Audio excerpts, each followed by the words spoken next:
Here's the thing about this energy transition of ours. If we all end up just swapping our petrol cars for electric cars, that's fine.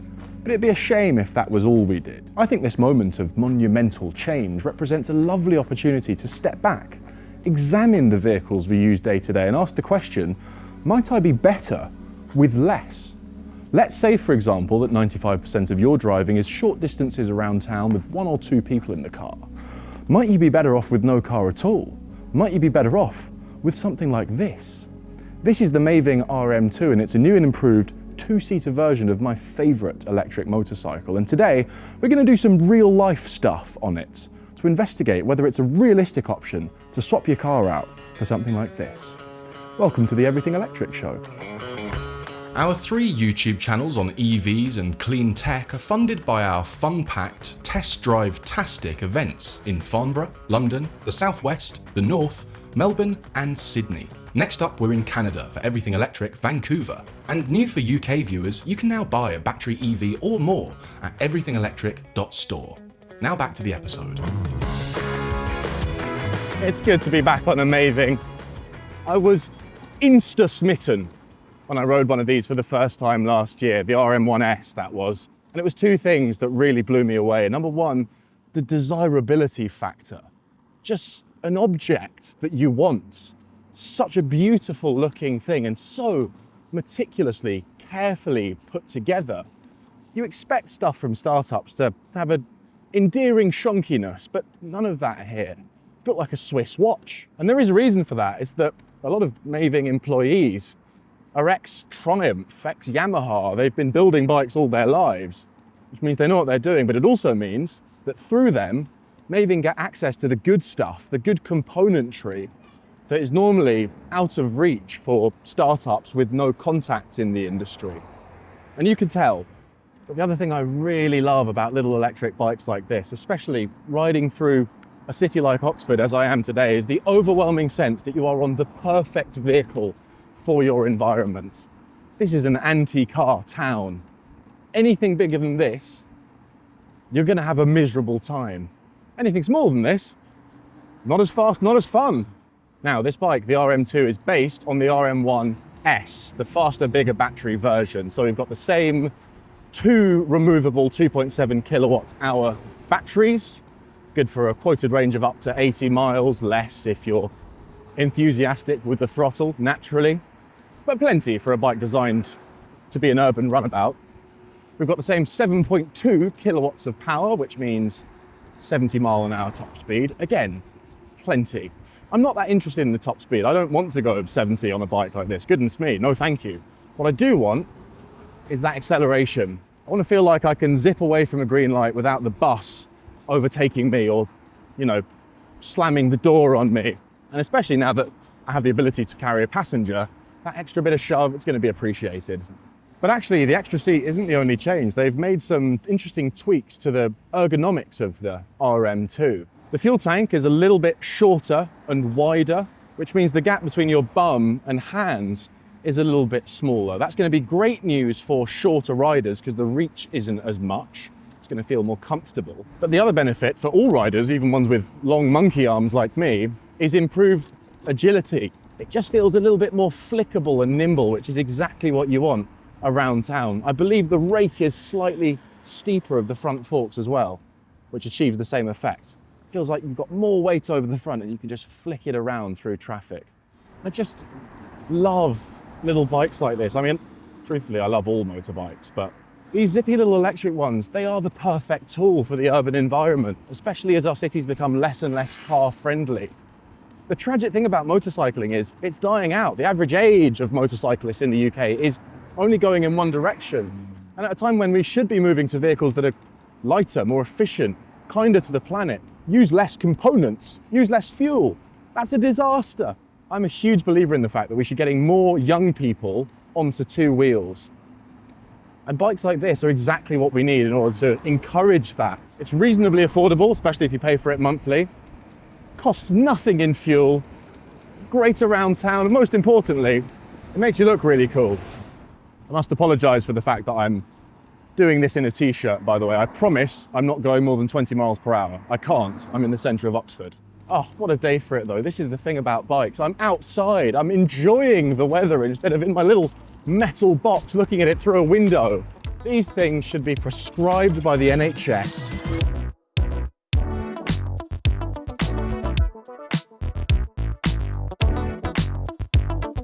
Hi. Good afternoon. Sandwiches. Oh, you are my favourite passenger. Well, excellent opportunity to test our luggage capacity because this is one of my favourite things about the Maeving. Little 10-litre storage little box spot. in there. That's my phone and gloves and keys, but we don't even need to use that No. because I reckon that's going to go in my clip-on side pannier. It was extra like 14 it was litres. made for it. Look at that. That's perfect. And do you know what? You could get a little laptop in there. You get all sorts in there. 100%. And actually, this clip-on pannier system, this is for the old RM1S. This new one is going to have a luggage rack, and then you'll be able to have 2 clip-on bags, even more literage. You legitimately could do a modest weekly food shop. Shall we? Yeah.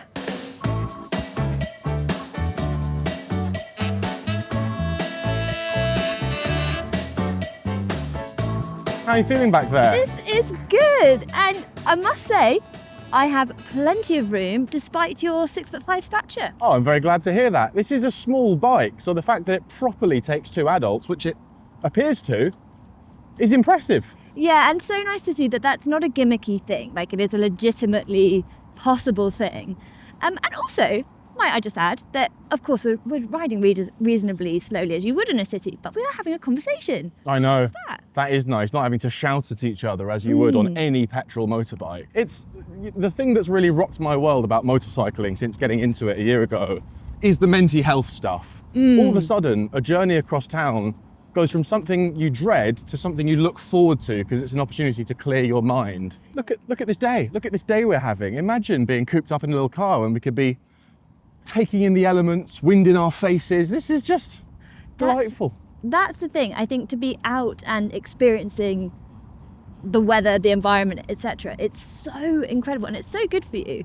And I think the thing is like even in a city when you're going 20 miles an hour in a car that feels annoying and slow and stop-starty, on a bike it still feels exhilarating. And you can skip the traffic if you don't fancy it.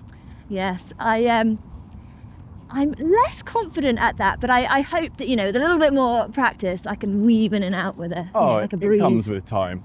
So with our this versus a small car hat on, does it take 2 people? Yes, it really, really does. Yes. Get to skip through traffic, that's very nice. Yep.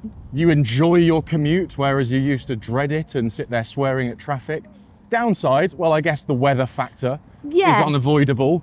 Whatever weather it is, you're going to be in it. That's the reality of motorcycling and cycling. And I suppose the important point there is, in order to be able to trade in your car and get a bike, what we really need is lots of ride-sharing schemes that mean on those days where it's miserable outside, icy, you can jump in a car.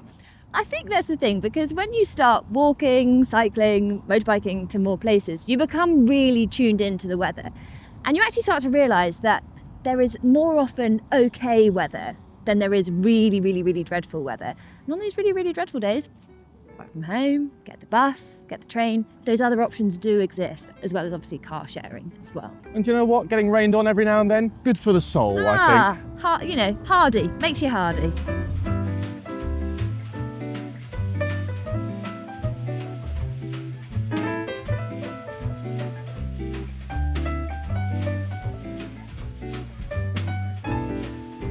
How's that for you then, Bogues? Do you know what? Pretty extraordinary. And I have to say, I'm so excited that this bike exists because I've loved all of the Maeving stuff previously, but it's always been holding me back that you can't get 2 people on. So such a joy and delight to know that it works. And I did worry that as a smallish bike, it would feel quite claustrophobic with 2 on, but you seem quite happy back there. Totally happy. What I've also noticed is if it's just one person and that person is quite large, you can sort of use the back seat as a front seat for yourself and have a really roomy small bike, which is rather nice. Well, quite, and I think that is the beauty of this, is that it still makes sense as a solo rider, but if you have got 2 people on there, there is so much room, which is absolutely fine. And I do think it's interesting that, you and I really represent the outer edges of a normal distribution of person size, so we're really pushing this through its limits for the sake of content. Yeah, it's always weird to me that bikes come in one size because people don't. Bicycles don't. There's different frames. I guess it's a cost thing. But I feel pretty comfortable riding this on my own. I feel perfectly comfortable with you on the back. How is this for you size-wise, to sit on, to move around? Well, as with the RM1S, it's perfect when you're riding it. And actually, I feel a little bit closer to the handlebars here, so it does feel like I have a greater sense of control. As ever, manoeuvring it, it's not light, and I do struggle with that. But again, as I've said before, I do think that comes down to I'm not overly familiar with bikes. I think I've probably got some technique that I need to refine. But I think that is a worthwhile caveat mentioning. They are kind of heavy, but once you're on, perfect. Okay, so what else do we need to talk about in terms of how this serves as a replacement to a car? I guess cost. Cost. Not the cheapest electric motorcycle. Give us the numbers. This one is just under 8 grand, 7,999, which is only, I think, 500 quid more than the RM1S. And it's not just an extra seat. They've done a lot of fettling with the ergonomics and the shorter and wider and etc. But the most important thing is you can go on their finance calculator and easily get it down to less than 100 quid a month, which is yeah, and if you start comparing that to, and they always sort of quote on their website that, if you're in London, for example, and you were spending a monthly Oyster card, that's about £168. So you can make the girl maths work quite quickly. Yeah, not to make this sound like a Maeving advert, but my gym membership is more than what this bike would cost me to own. And when I think about it, I'm like, do I need to be fit, really, when I could have a motorbike? Why would I need to be fit if I had a motorbike? Well, the other logic that I'm going to apply to this is that if you were a household of two and looking to have something that's smaller, lighter, etc., more efficient to ride around a city, you could have been looking at getting 2 Maeving bikes, in which case that's a little bit more than just a £500 additional cost. So from that sense, it's a huge amount of value. This is an actual discussion that you and your husband are currently having. Is, you were do we getting need one or two of extraordinary these? insight into our life. Yeah. I guess the other thing that we have to touch on is theft, which is really depressing, but it's a big thing with motorcycles here in the UK. It's not so much of a thing with small electric cars. People don't pick those up and put them in the back of vans. A Twizy, maybe. Yeah. But a reality of owning a bike, certainly in British cities, is they can go missing. Now, there are things you can do. In the last couple of years, the angle grinder proof D-lock has become a thing that you can buy, which is a great deterrent, but thieves will always get your bike if they really, really want to. I guess it's just worth acknowledging that it's quite a pretty thing to be street parking, for example, and if I didn't have somewhere private to store it, I'd be a bit anxious about owning a bike that looked as good as this. 100%, but I would say something that it has got going for on a safety consideration is that, of course, a little bit heavier, a little bit more difficult to steal, perhaps. True, the thieves would have to really earn it, is what we're saying. Yeah. In which case, go for it, thieves, you've earned your loot.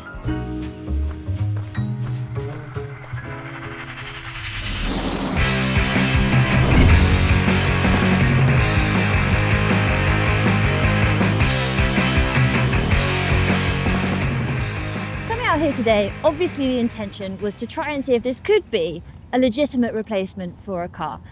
And I think safe to say, just given how easy it is for someone to fit on the back, absolutely yes, it could be a replacement for a car, albeit for those rainy days you do probably need to be willing to maybe participate in a car share or use public transport or what have you.